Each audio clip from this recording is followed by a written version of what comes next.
Hello, this is Jack from teachingeslonline.com. Now, this video is going to talk about my 6-step plan for creating and selling online courses.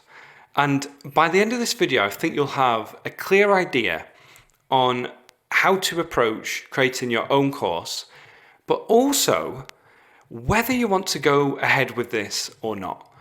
Because I'm going to just lay out exactly what you need to do if you want to have a successful online course, or maybe more than one that scales and one that's going to bring you in a good income, maybe a great income. Okay? So this is how I'm going to do it. I'm going to firstly talk about what an online course is, and I'll keep that brief.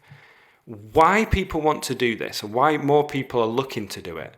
Then I'll talk about, again, quite briefly, my experience with this, just to give you a little bit of background. And then I'll go through the 6 steps. And the first 4 steps are, it's just going to show you that you need to get that right first, okay? The first 4 steps before you move on to step 5 and 6. And 5 and 6 is where the good things happen. So, very briefly, an online course is basically a video training course that you can create about any type of subject that you're knowledgeable about, and then you put it behind a paywall. And people have to pay to gain access to this course.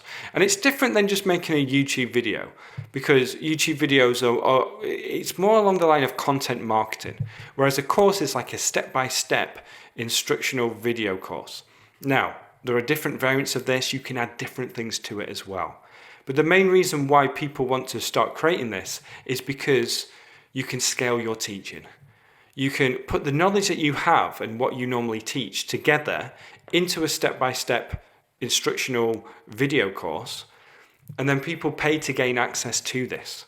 So it means that once you've created the course, in theory, there's no limit to the amount of sales you can make. Whereas if you're teaching people on a one-to-one basis, then you're having to sell your time for their money, putting it bluntly. So people want to scale. People want to be able to, make sales while they sleep, which happens. It's true. But that's the exciting part. The other side to this that not a lot of people talk about is the steps you have to go through in order to reach that stage. And I'm going to talk about that in this video.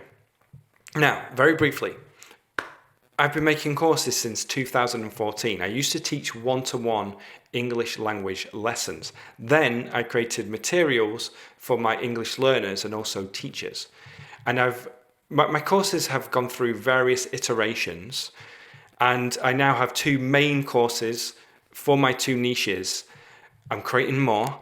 I'm doing more things as well, but those have been my main source of income since 2015 by a sizable amount.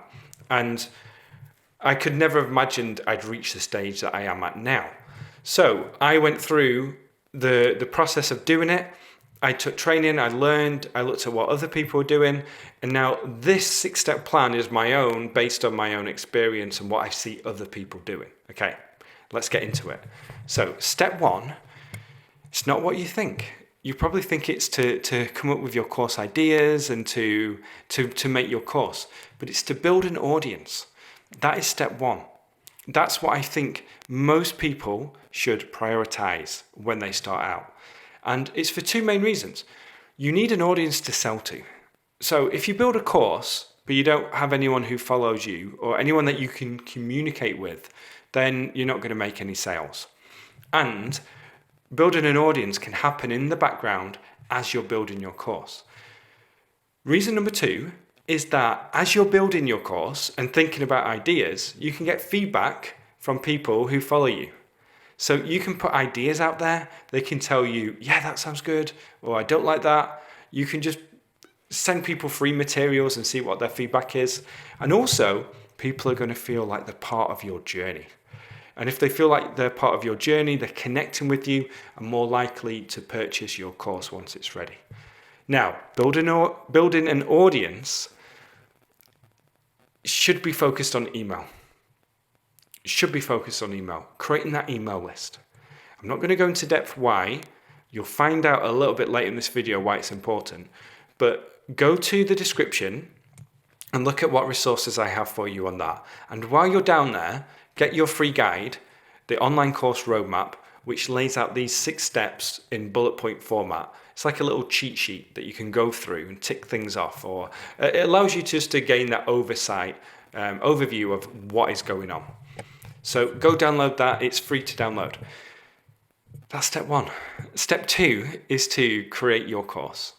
Now, let's not dwell on the idea stage at this point. Let's just say you go with the idea that you think is best right now. The next step within step 2 is to then create an outline of what this course is going to do, the learning outcomes, the modules, and the lessons. And I like to just do it by module 1, bullet point, indent, lesson 1, lesson 2, lesson 3, and just writing the titles of what those are going to be. And that allows you to think about the course in a general sense. Let it sit, get feedback on it, add to it, take things out. It just depends on you and what you want to achieve. Then from there, write out the scripts or the slides for each lesson. Go through this, create your slides if you're going to give a presentation. Then record the videos. And here's a quick tip, do it all at once, batch it, get it out there. Spend 3, 5, 10 days recording videos and getting it done, okay? Then edit the videos and then add any material that you want to it. Worksheets, PDF guides, think about feedback that you're going to give, all those types of things. That's step 2. Step 3 is to think about how you're going to host and sell this course. Now, you can be thinking about that in the background again before you get started, but a lot of these things work together, but I like to put it into different steps to make it simple. There are 4 options here, maybe more, but option 1 is a teacher or a course marketplace like Udemy. Udemy. And this is where you host your course on their platform. They take care of everything for you, the sales, the refunds, the design of the course, everything really. It's kind of like when you just have a template and then you upload things to the template. And then you write out your sales page. And that's a great benefit to Udemy. The downside, and I won't go into too much depth here, it's in the free guide, but the downside is that you're not in control of a lot of things, and they change their policies, they change their pricing, and the pricing's the main one because they'll run promotions where they'll put courses out there for $10, and if you're not part of that promotion, then you don't really get pushed on that platform. So it's not a case of build it and they'll come. You still need to do marketing as well, but it's an option.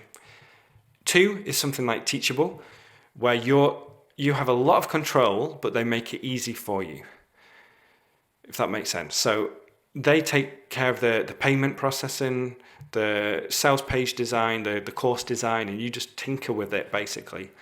But then it's not a course marketplace.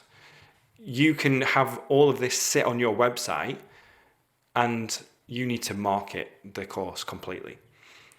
Option 3 is to put it all on your own website, to get funky with WordPress and plugins, to delve into that world, to take care of the payment processing, everything. This is more in depth, but you have full control. Option 4 is where you just offer it as a free download. So people not free download, as a downloadable course. So people don't stream this course, but instead they download it. And this is one of the more simple options.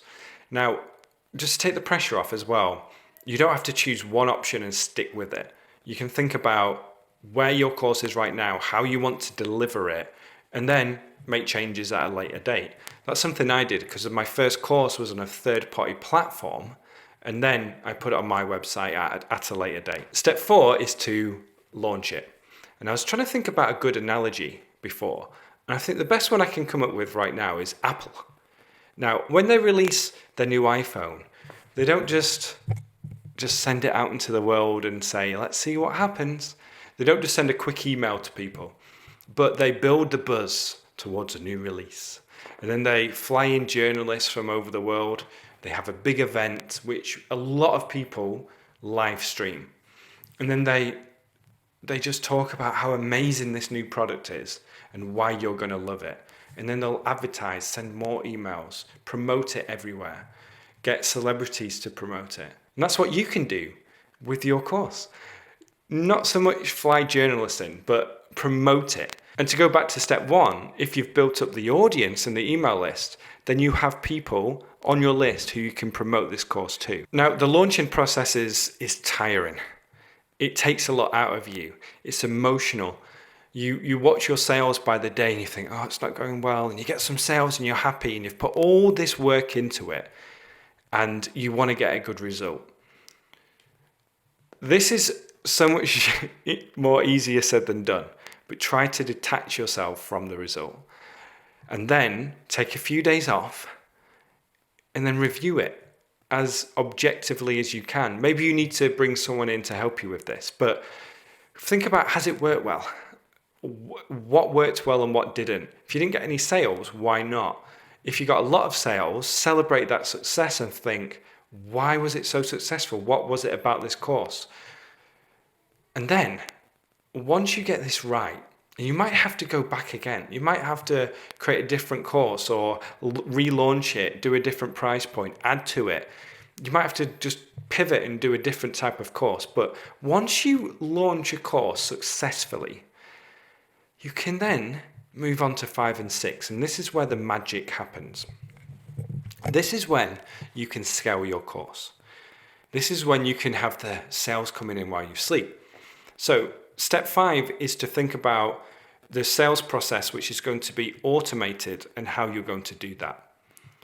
There are 2 ways, I think, 2 main ways. One is through email. Give something away for free, send a series of emails, which then lead to the course sale. That's a simplified version. Again, I've got more materials on this in the description. The other way is just a simple way where you send people to the sales page, they then click to the checkout, they then enter the details and they receive the course. Both work. I find from my experience and others' experience that email is the best way. It has a higher conversion rate, but play around with it. It depends on your course, your audience, what happens before they start looking into your course. And then just lots of different other factors too. But once you then have that in place, and you're going to constantly change that to try and improve the conversion rate. Step 5 is conversion rate. Step 6 is traffic. So step 6 is sending as many people as you can who you think will benefit from the course to your sales process, the sales page or the email, or both. This is the exciting part for me, because once you know your numbers, let's say you know you're going to bring in so much revenue from so many YouTube views. Let's say 1,000 YouTube views brings in $20, let's just say. I don't know what my numbers are top of my head. Let's just say that as an example. Then you can say, what happens if I get 10,000 views on a day or 20,000 views on a day? What happens if I increase my conversion rate so the 1,000 views are now worth $40? What happens if I 100 times this? And then with that knowledge and with you being smart about looking at conversion rates all the time and what you can change and how you go about that whole thing, you can go out there and create content and feel good about doing it. You're benefiting people who are taking the free content. You're also doing it in a way so that it brings you something back in terms of monetization. So you're not just creating free content for the sake of it. You know it's leading towards sales. And if you have a course that people like and benefit from, then they're benefiting from the sale as well. And if you don't have a course that people like and benefit from, then you're not going to get anywhere. That's the foundation. But you can see how it's not just about thinking, oh, I'm going to make this scale tomorrow.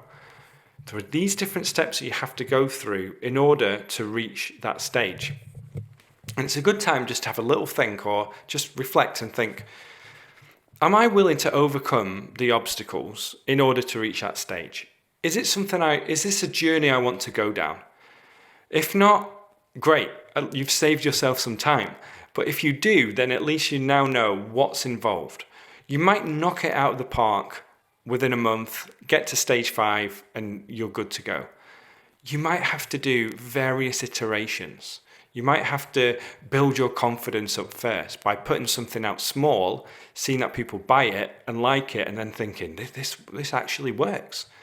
So when I create a new course, even now, after selling courses for 6 years, and the first person buys it, it's an amazing feeling.